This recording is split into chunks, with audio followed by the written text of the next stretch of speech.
Omonmisiz, azizim? Kamina Umida Usmonova, o'sha siz qachonlardir bir 20-25 yil oldin ko'rgan Azizim ko'rsatuvini muallifi va boshlovchisiman. Davr o'zgardi, zamon o'zgardi, qarashlar o'zgardi, ko'rinishim o'zgargan bo'lishi tabiiy. Buni to'g'ri qabul qilasiz. Lekin maqsadim, murodim o'zgargani yo'q va Azizim ham o'zgargani yo'q. Garchi oynai jahonda ko'rinmayotgan bo'lsam-da, Azizim mehr markazini tashkil qilib, o'zbek ayollari bilan, xususan onajonlar bilan faoliyat yurityapmiz. Inson yaxshi ko'rgan mashg'ulot bilan shug'ullansa hech ham charchadim demaydi. Bu haqiqat ekan, azizim. Mana shu yerga uchib qo'nib kelaman, kunora kelaman. Nega? Bu yerda biz yoshi katta, ya'ni 55 dan oshgan ayollar bilan shug'ullanamiz. Ularni yoshligi saqlanib qolishini, juda ham keksayib, qarib, bunkillab, aljirab qolmasliklari uchun mashg'ulotlar, darslar qilamiz. Bu tana va ruhiyat darslari. Respublikamizda bunaqa joylar ko'payib boryapti. Birinchilardan bo'lib biz ochilganimizdan, faoliyat boshlaganimizdan juda ham xursandman. Birgina maqsadim bor, bizni onalar ham, otalar ham uzoq umr ko'rsin, faoliyat qilsin, zavqlanib yashashsin. Shuni yo'lida charchadim demayman, yugurib yelib mana shu yerga kelaveraman. Bu Azizim mehr markazi. Men har doim birga ishlaydigan xodimlarimizga, qizlarimizga aytaman, bizning ishimizda ikki dunyo manfaatli. Chunki nafaqat bu dunyoda, balki u dunyoda ham bizga manfaat keltiradi. Sabab biz yoshi katta, zaiflar qatlamiga o'tayotgan insonlarni ko'nglini olishga harakat qilamiz. Bu qariyalar uyi emas, bu uyi, joyi, bola chaqasi, farzand nabiralari to'kis bo'lgan, faqat uyida zerikib qolayotgan, boradigan joyi kam bo'lgan, yangi ko'ylaklarni kiyib boradigan, muloqot qiladigan davralari kamayib borayotgan onaxonlarga mo'ljallangan ikkinchi uy desak ham to'g'ri bo'ladi.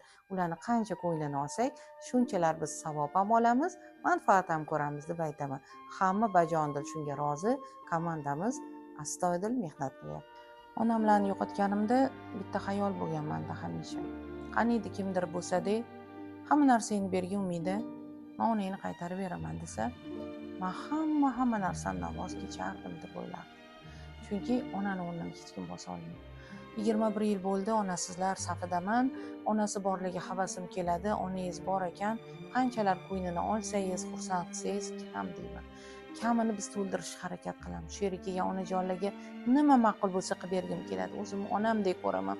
Aromaterapiya qilamiz, mushkambarlar surdiramiz, qoshlariga o'smalar, xinalar qo'ydiraman, uqalataman, massajlar qildiramiz, og'izlariga yoqadigan taomlarni tayyorlatib beramiz, ko'ngillarni ko'taradigan hikoyalar, hammasi shu onajonlar uchun bo'ladi. Shuning uchun ham aytamanki, Azizimda umrim o'tayotgandan xursandman va komandamdagilar ham bundan mamnun. Mehnatimiz ikki dunyo manfaatli, azizim.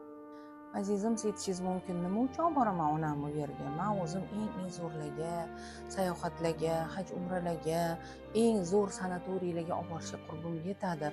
Olib boraman deysiz. Olib boring jonim, olib boring.